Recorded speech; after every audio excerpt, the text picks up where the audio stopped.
어제 묵상했던 13장에서 사울은 이 블레셋의 어마어마한 군사력을 보고 큰 두려움에 빠지게 되었습니다. 그래서 사무엘이 오기를 끝내 기다리지 못하고 자기가 스스로 조급하게 제사를 지내고 말았죠.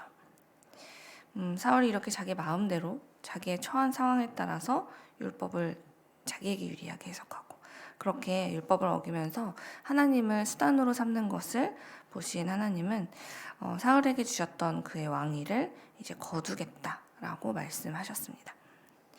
개인적으로 저는 이 말씀을 보면서 이토록 단호하고 냉정하게 이야기하시는 하나님을 보면서 그분의 그 경고의 메시지가 참 두렵고 무서웠는데요.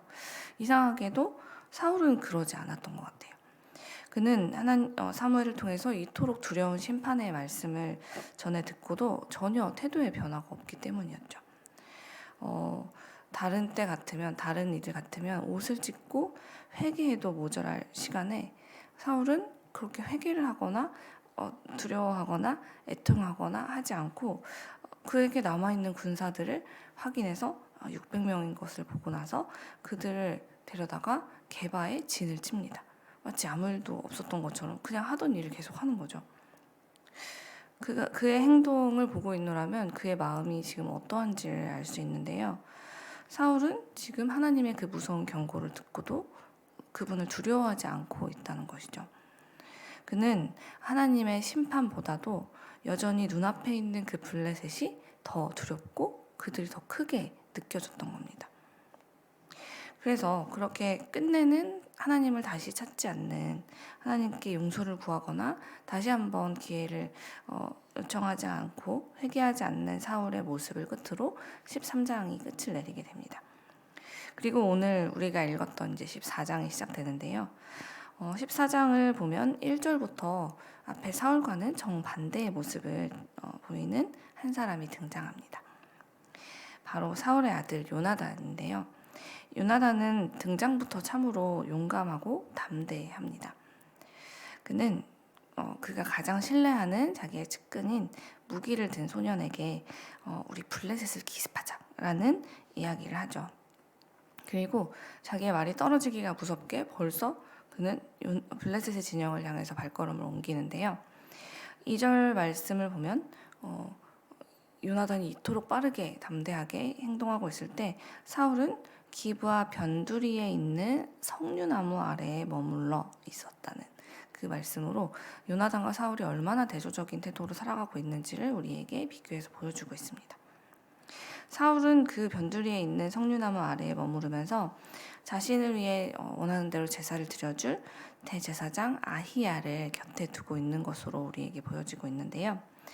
아히야로 말할 것 같으면 그는 앞서 우리가 보았던 엘리의 증손이자 또 비느하스의 손자로 종교 행위에만 신경을 쓰는 그의 가족들과 되게 닮아 있었고 또 그와 결을 같이 하는 사울과도 굉장히 비슷한 잘 맞는 사람이었던 것으로 보입니다.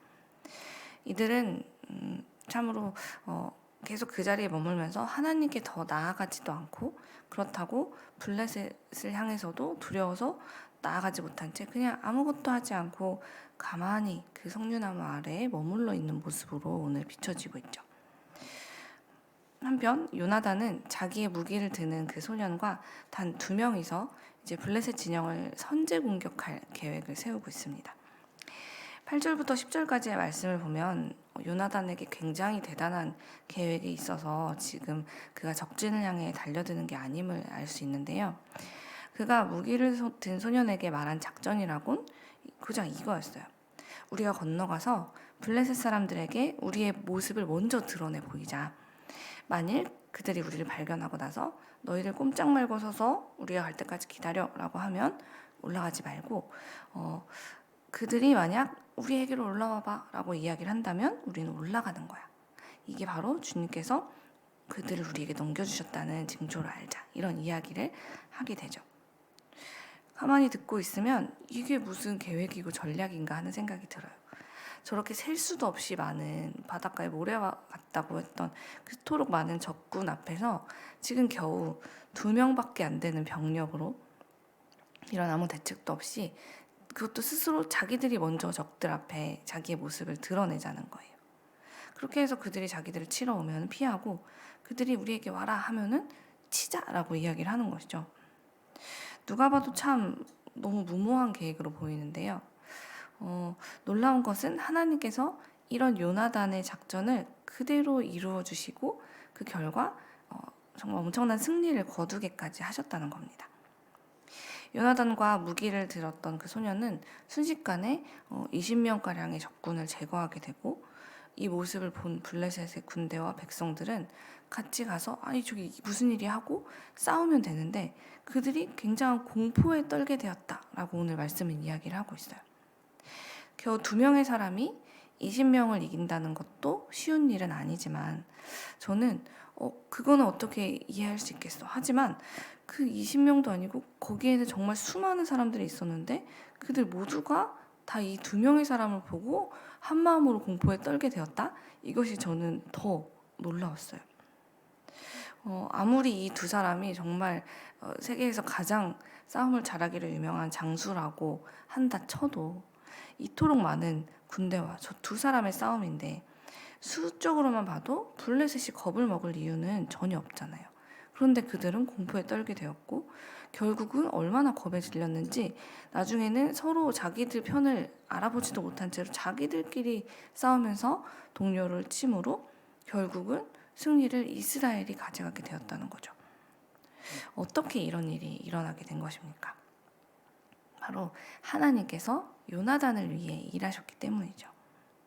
우리가 앞장에서 보았듯 하나님은 사울에게 조금 전까지만 해도 분명히 너의 나라는 길지 못하게 될 거야 라고 말씀을 하셨는데 그의 아들인 요나단을 위해서 하나님께서 이토록 또 그의 백성들을 위해서 놀라운 승리를 거두게 하셨을까 생각해 보면요.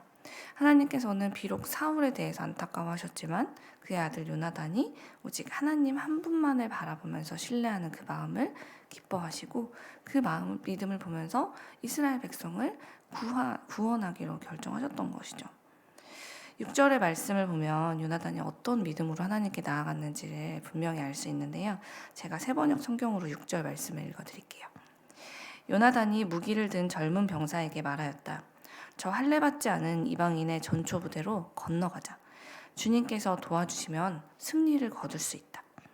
주님께서 허락하시는 승리는 군대의 수가 많고 적음에 달려있지 않다. 아멘. 요나단은 자기의 눈앞에 보이는 적의 인원이나 무기에 개의치 않았습니다. 그는 오직 하나님께서 지금 우리를 위해 일하시는가 그렇지 않은가 그것에만 주목했죠. 영적 싸움의 승패는 내가 다른 사람보다 더 좋은 것을 얼마나 가졌는가에 달려있는 게 아니라 하나님께서 지금 누구와 함께하고 계시는가에 달려있다는 것을 그는 알고 있었고 또 마음으로 굳게 믿고 있었기 때문입니다. 하나님은 요나단의 이 믿음을 굉장히 기뻐하셨어요. 그가 무언가 하나님을 위해 대단한 것을 아직 하지 않았지만 그의 마음속에 있는 이 믿음만 가지고도 하나님은 사울로 인해 마음 아프시고 속상하셨던 것을 다 잊고 이 모든 백성들을 다시 긍휼히 여기시고 이들을 어떻게 도울까, 이들을 위해서 내가 어떻게 행할까를 다시 고려하실 만큼 요나단의 이 믿음이 그분 하나님을 일하시게 했던 것이죠. 요나단은 이렇게 내가 가진 무기가 참 이거밖에 안 되는데 어떡하지? 라고 따지지 않고 함께하는 군인이 한 명밖에 없는데 어떡하지? 이런 것에 개의치 않았어요. 나에게 하나님만 함께 하신다면, 그래서 하나님께서만 나와 함께 싸워주신다면 나는 저기서 인원이 몇 명이 되든 상관없이 승리할 수 있어 라는 믿음이 있었기 때문에 그는 주저하지 않고 적진을 향해서 나아갔고 동시에 그는 또 성급하게 자기 마음대로 결정하지도 않았어요. 우리 여기서 기다리면서 하나님께서 우리에게 가라고 하시는지 아닌지 한번 표징을 보자 하면서 하나님의 표징을 구하면서 기다려야 할 때는 또 기다릴 줄 알았죠.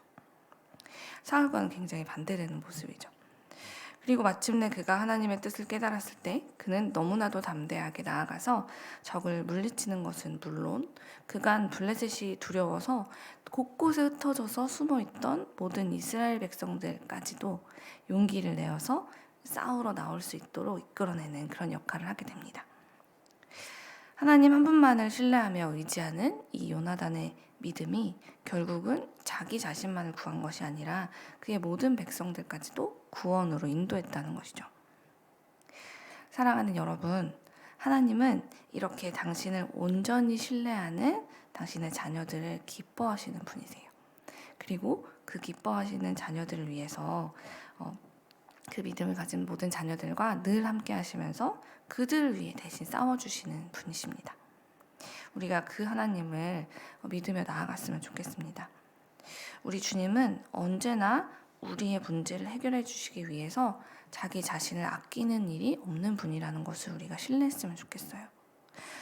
예수님께서 우리를 위해 행하신 일이 그 증거잖아요. 예수님은 우리 스스로 해결할 수 없는 우리의 죄의 문제를 위해서 자기가 발벗고 하늘 보좌를 내려놓고 이 땅에 뛰어내려오셨어요. 그리고 우리를 위해서 대신 십자가에서 그 고통을 당하시고 또 죽임을 당하신 후에 우리를 구해내신 분입니다.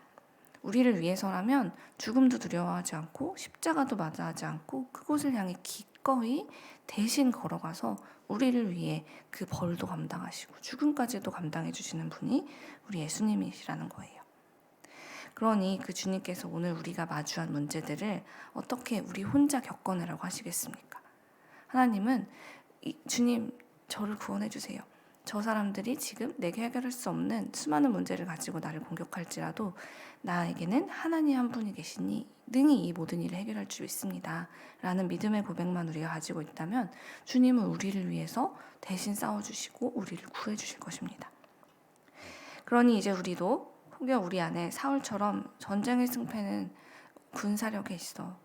내 손에 있는 게 이거밖에 없고 저들은 저렇게 많고 대단한데 어떻게 우리가 이길 수 있겠어? 라는 그런 패배자의 마음으로 석류나무 아래서 가만히 멈춰 있었던 것은 아닌가 우리 자신을 돌아보았으면 좋겠습니다. 그리고 만약 우리가 그런 모습이었다면 이제는 요나단처럼 나를 이 모든 문제와 어려움으로부터 구원하실 수 있는 분은 오직 하나님 한 분이시다 라는 믿음을 가지고 기도의 자리로 나아갑시다. 막막한 인생의 문제, 또 해결할 수 없는 관계의 어려움, 도저히 답이 보이지 않는 일들로부터 능히 우리를 구원하실 우리 주님 한 분만 신뢰하며 살겠습니다.